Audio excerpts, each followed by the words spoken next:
Waalaikumsalam warahmatullahi wabarakatuh. Kenapa loyo? Biasanya kan keras suaranya kalau dilagi bilang siap keras, pasti jawabannya juga keras. Diulangi. Assalamualaikum warahmatullahi wabarakatuh.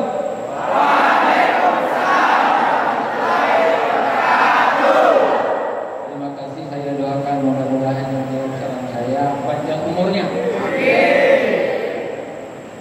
bagus nilainya, disayangi dosennya, disayangi orang tuanya, insya Allah lulus langsung bekerja. Amin ya Rabbal alamin. Bismillahirrahmanirrahim. Alhamdulillahirabbil alamin. Wassalatu wassalamu ala asyrafil anbiya'i wal mursalin wa ala alihi wa ashabihi ajma'in. Amma ba'd, fa ya ibadallah, ittaqullaha haqqa tuqatih wa la tamutunna illa wa antum muslimun. Faqad qala Allah ta'ala fi kitabihil karim wa huwa asdaqul qailin. A'udzu billahi minasy syaithanir rajim. Bismillahirrahmanirrahim.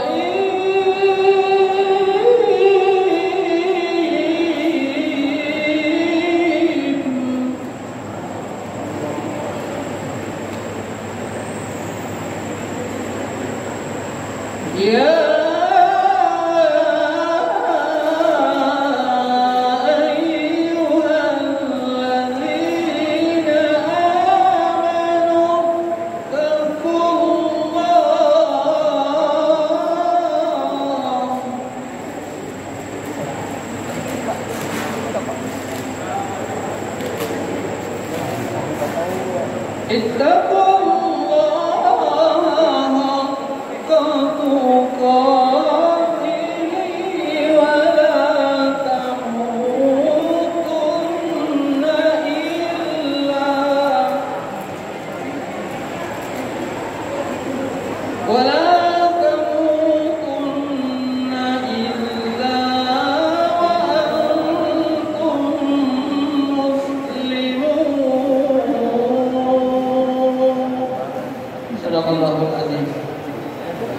Alhamdulillah, puji syukur mari kita panjatkan kehadirat Allah Subhanahu wa taala.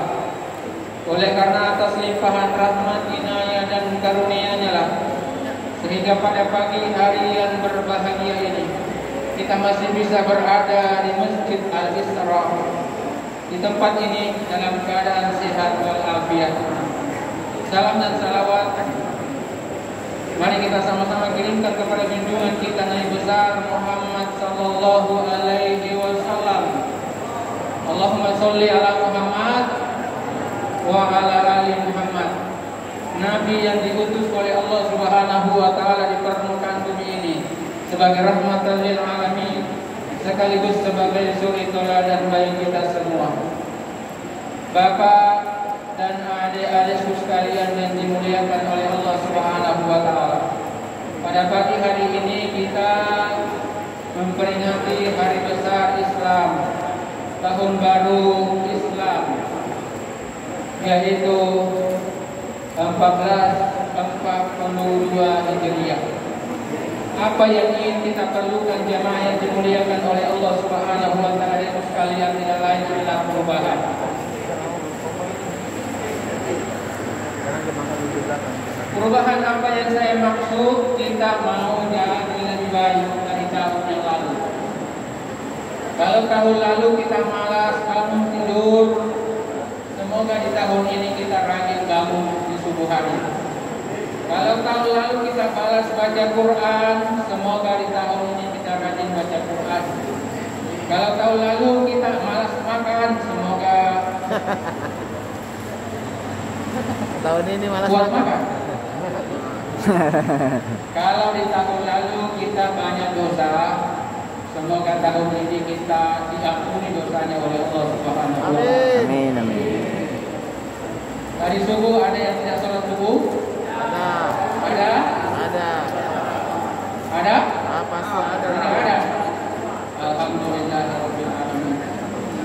semua juga. Ada yang tidak mandi? Ada? Tidak ada. Alhamdulillah Rabbil Alamin. Kenapa kita lakukan peringatan ini? Yang pertama adalah karena kita ini adalah umat Islam. Kenapa kita peringati tahun baru Islam? Karena kita adalah umat Islam. Terus kenapa orang peringati tahun baru Masehi? Jawabannya apa? Hah? Tidak usah dijawab. Saudaraku yang dimuliakan oleh Allah Subhanahu wa Ta'ala, banyak orang biasa salah kaprah. Dikala tahun baru Masehi, dia ramai-ramai bakar lilin, bakar petasan, berhura-hura sampai pagi. Siapa yang melakukan itu? Orang Islam. Sekarang kita coba. Tahun baru apapun namanya, tinggalkannya nama hura-hura. Apatah lagi ada corona. Apatah lagi ada corona. Bapak dan adik sekalian, sekarang orang gampang mati. Gampang mati. Jangan dipikir saya masih muda. Jangan dipikir saya masih sehat.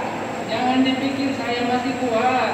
Jangan dipikir saya baru karena 1. Saya baru karena 2. Kalau mau datang tidak memandang 2, mudah sehat, sakit, dia akan datang juga.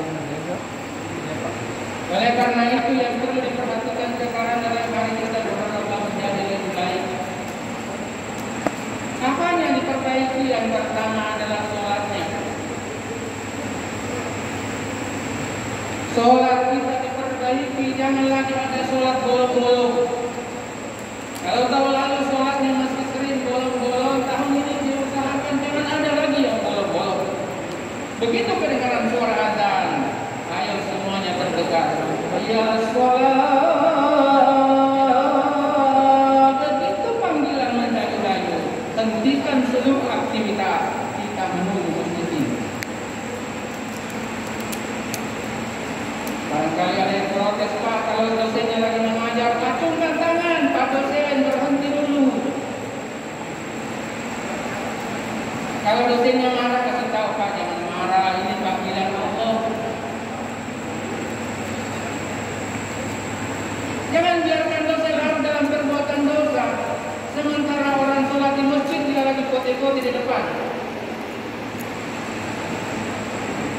Perbaiki sholat kita.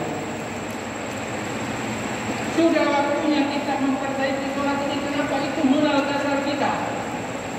Bagaimana kita mau moralnya bagus? Bagaimana mau menjadi abdi negara, abdi bangsa yang bagus kalau sholatnya tidak bagus?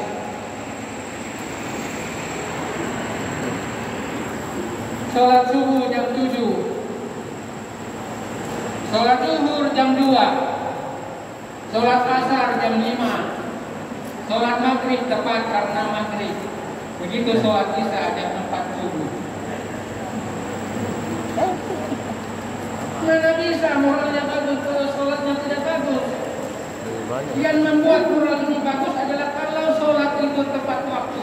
Inna sholata kanat alal mu'minina kitaban mawquta. Sesungguhnya sholat bagi orang-orang mukmin itu adalah pada waktu-waktu tertentu, bukan sembarang waktu. Banyak orang mengaku Islam tapi sholatnya tidak jelas. Kenapa disebut sholat subuh? Karena waktunya subuh jadi. Subuh di waktunya. Kenapa disebut sholat duhur? Karena duhur saja waktunya.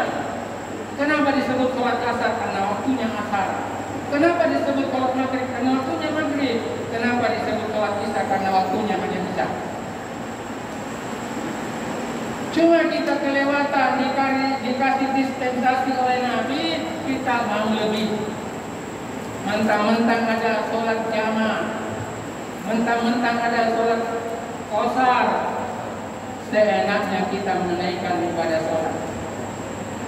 Oleh karena itu yang pertama saya tekankan adalah kalau kita mempermoral yang baik, menjadi abdi negara yang baik, menjadi abdi bangsa yang baik, maka modal pertama yang harus diperbaiki adalah sholat 5 waktu kita. Saya heran ada sekalian bapakku sekalian, ada orang mengaku muslim tapi 1 lembar saja buku tentang sholat di rumahnya tidak ada.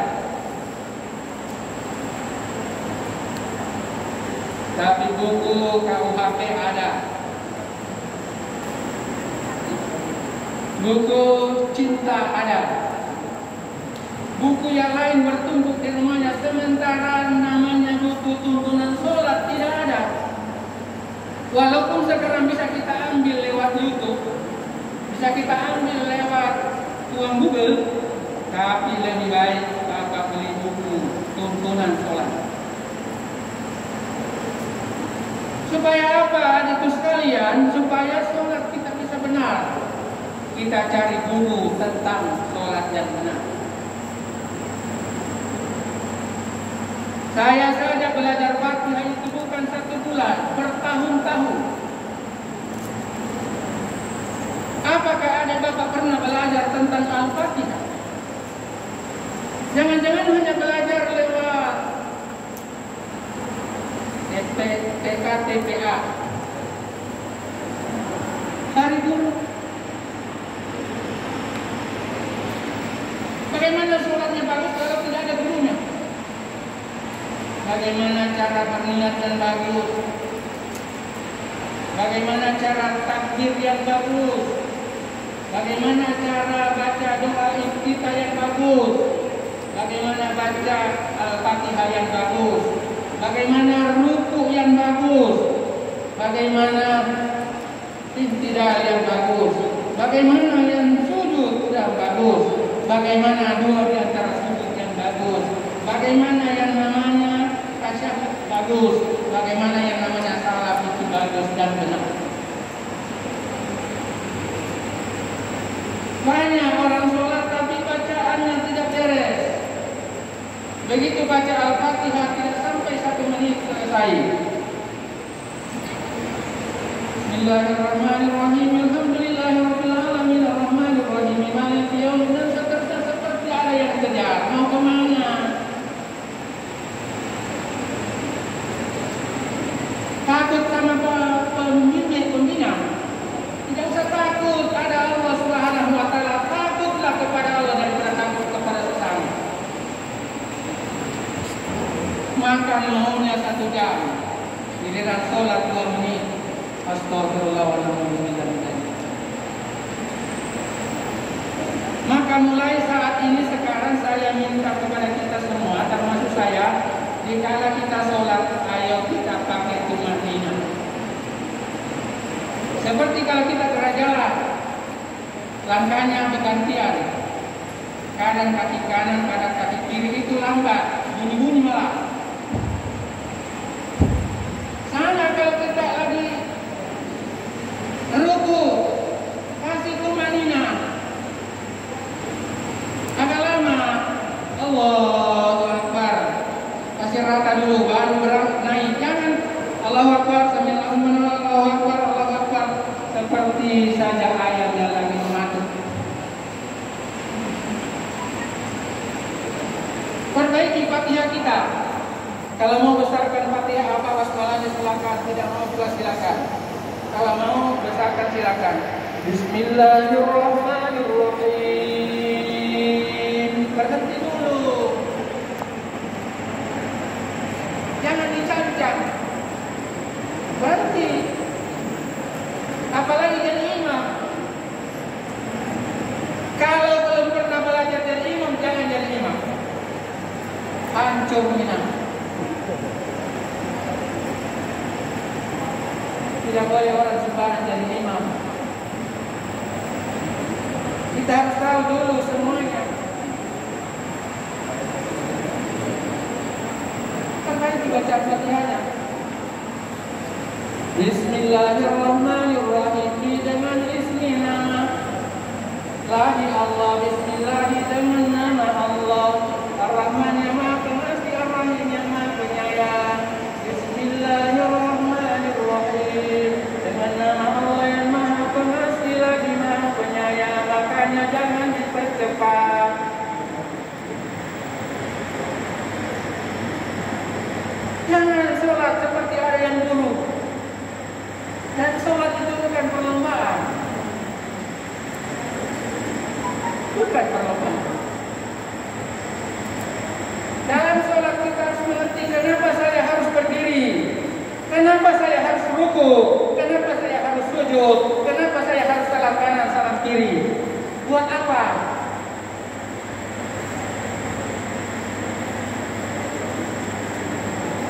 Kalau saya salam kanan, salam kiri, kenapa kalau salam bukan menghadap ke depan saja? Assalamualaikum warahmatullahi, Assalamualaikum warahmatullahi. Kenapa harus menghadap ke kanan? Kenapa harus menghadap ke kiri? Begitu kita salam kanan, semua orang di kanan kita doakan selamat, semua orang di kiri kita doakan selamat. Maka orang yang sedang menunaikan sholat seharusnya tidak ada musuhnya.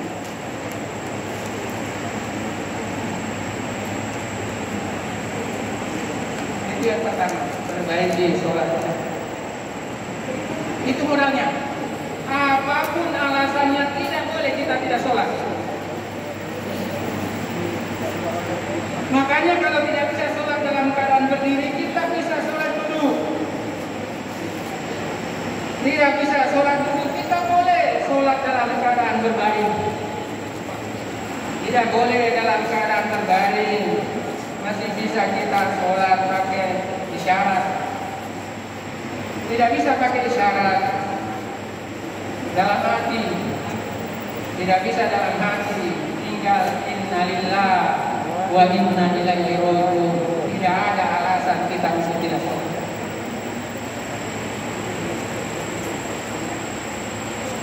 Itu yang pertama. Kalau mau kita moralnya bagus, akhlaknya bagus, dalam mengabdi kepada bangsa dan negara, sholat landasan utamanya harus diperbaiki. Yang kedua,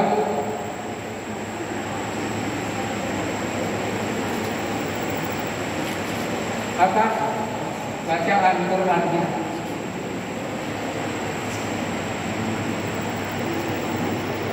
Apabila kita namanya muslim, maka yang menjadi bacaan pokok kita adalah Al-Quranul Karim. Saya pernah diundang tarbiyah. Saya tanya, Pak, kenapa belum dimulai? Dia bilang, mohon maaf Ustaz, lagi dicari Al-Qurannya. Astagfirullahaladzim. Kenapa ada orang Islam, ada orang Muslim, Al-Quran tidak ada di rumahnya? Oleh karena itu, adikku sekalian, saya sarankan, walaupun tiap hari kita makan bakso, makan apa dan sebagainya, tolong sisihkan uang untuk beli Al-Quran yang ada terjemahnya. Minimal punya departemen agama. Minimal punya departemen agama, supaya apa? Kita bisa baca dengan baik, kita bisa tahu apa yang kita baca. Kenapa kita tidak bagus moralnya walaupun kita tiap hari baca Quran? Karena yang dibaca kita tidak tahu apa isinya. Tidak tahu. Mengaji, tapi tidak tahu apa artinya. Sehingga yang kita amalkan dalam Al-Quran itu paling-paling ayat tentang sholat, ayat tentang puasa, ayat tentang haji, ayat tentang zakat, terus ayat lain kemana? Al-Quran itu 30 juz, 114 surah, 6.666 ayat. Berapa ayat yang bisa kita amalkan? Kemana ayat berteman? Kemana ayat bertetangga? Kemana ayat jual beli? Kemana ayat tentang kehidupan berbangsa dan bernegara. Tidak ada. Kenapa begitu? Karena yang kita tahu adalah hanya tentang segelintir saja ayat-ayat Allah Subhanahu wa taala. Kita banyak mengaji hanya lafaznya saja. Oleh karena itu mulai hari ini saya mohon kepada kita, ayo perbaiki bacaan Quran kita. Pada Pak Direktur atau Wakil Direktur, mohon izin, kalau perlu bacaan Quran itu wajib. Sebelum anak-anak berbaris, maka kalau perlu dia sholat duha dulu, setelah itu baru baca Quran. Tidak usah banyak, tidak usah banyak dibaca, sampai 5 ayat saja satu hari atau satu kali pertemuan cukup, tapi dibarengi dengan kalimatnya, dengan artinya. Kalau mau lebih mendalam lagi, 1 ayat saja satu kali pertemuan cukup. Alhamdulillahirabbil alamin. Alhamdulillah segala puji bagi Allah. Alhamdulillah segala puji bagi Allah. Itu saja kita bisa tahu, lumayan. Orang yang selalu memuji hanya kepada Allah, alhamdulillah, itu berarti tidak puji-pujian. Mau dipuji tidak dipuji, dia tetap menjadi orang yang tawadhu. Kenapa? Karena dia tahu alhamdulillahirabbil alamin. Karena dia tahu isinya Al-Qur'an. Tidak ada lagi keluaran perguruan tinggi ini nanti di luar berkata saya tidak bisa jadi imam. Semuanya harus bisa. Apalagi kalau laki-laki, kecuali ada perempuan. Laki-laki wajib hukumnya jadi imam, minimal imam bagi istri dan anak-anaknya. Modalnya adalah baca Al-Quran. Bagaimana mau jadi imam kalau tidak pernah baca Quran? Yang terjadi adalah kul. Begitu salat maghrib, rakaat pertama kul huwallahu ahad. Rakaat kedua kul a'udzu birabbil falaq.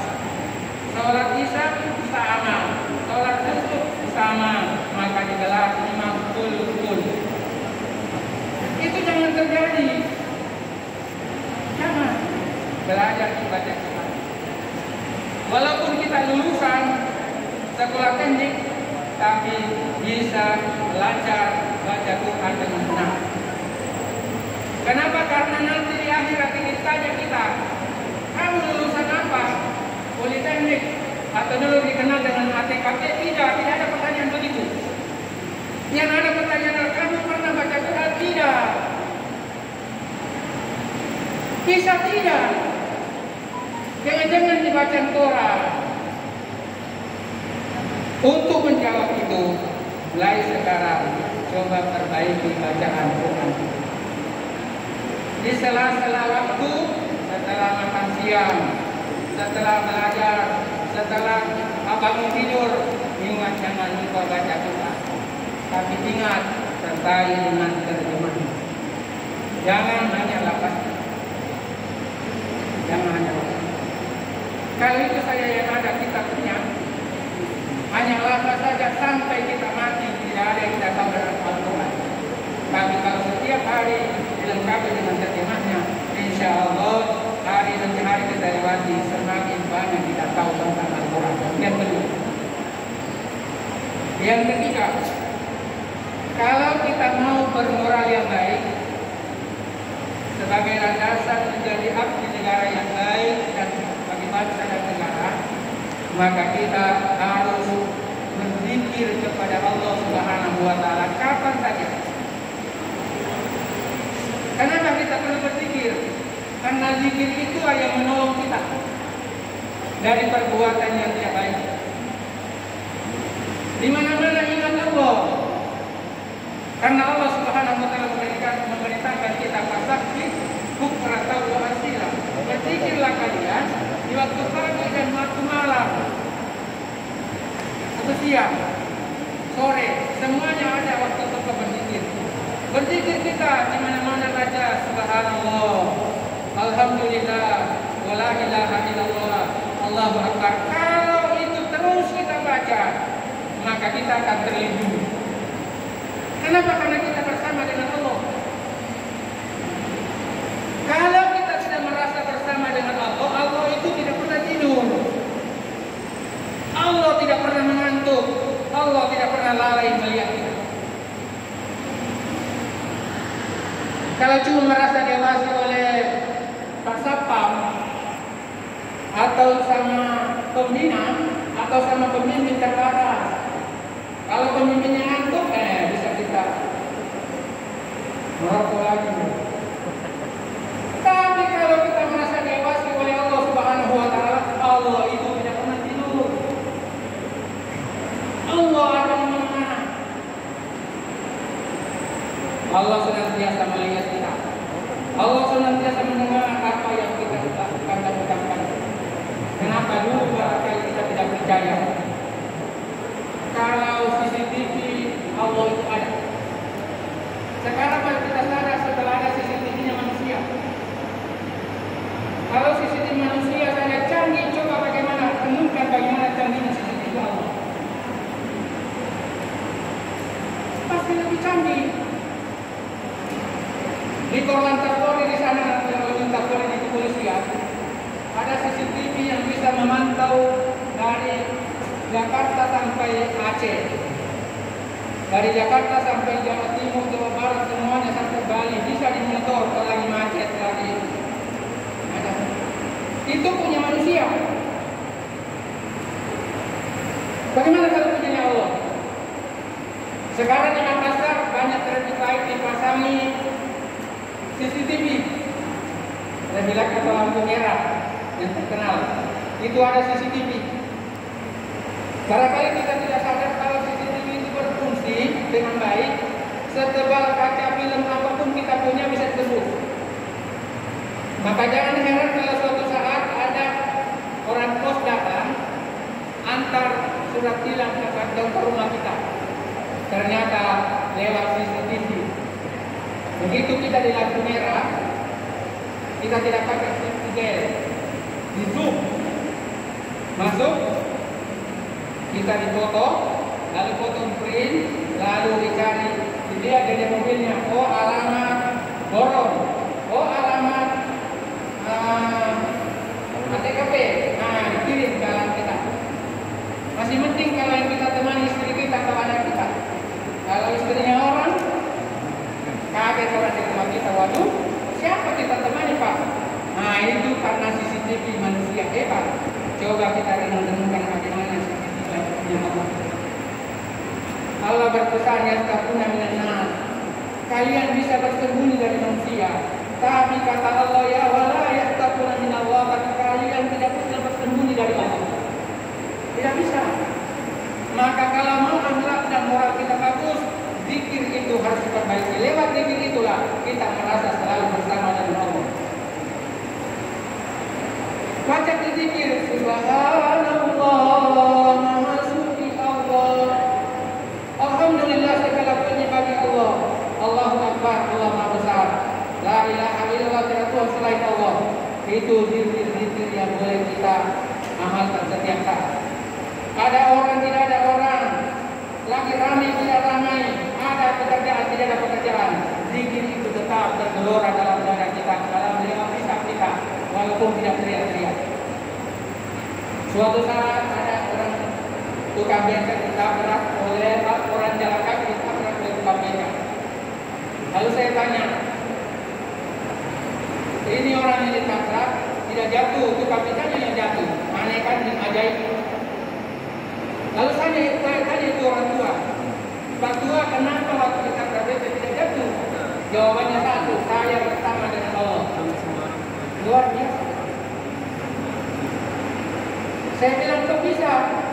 Dia bilang nah saya berzikir sampai saya baca itu tadi Subhanallah, Alhamdulillah, wala ilaha illallah, terus pantasan jatuh punya becaknya. Sudah jatuh dan becaknya mau lari, orang tua berkata jangan lari, saya tidak marah.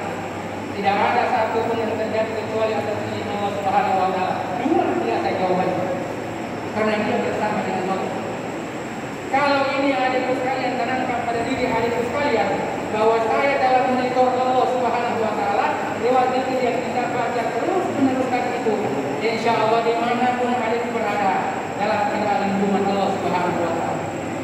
Adikku tidak akan mungkin mencuri, adikku tidak akan mungkin melakukan penipuan-penipuan, adikku tidak akan mungkin melakukan kecurangan-kecurangan.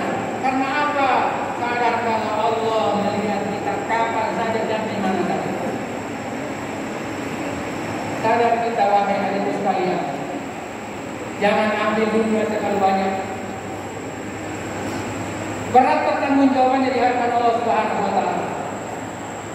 Orang yang baik, orangnya pasti senantiasa bersyukur kepada Allah.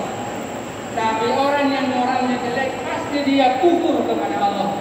Yang dicari hanya uang, tapi dia lupa kepada Allah Subhanahu Wa Taala. Orang seperti ini akhirnya masuk penjara. Akhirnya masuk penjara.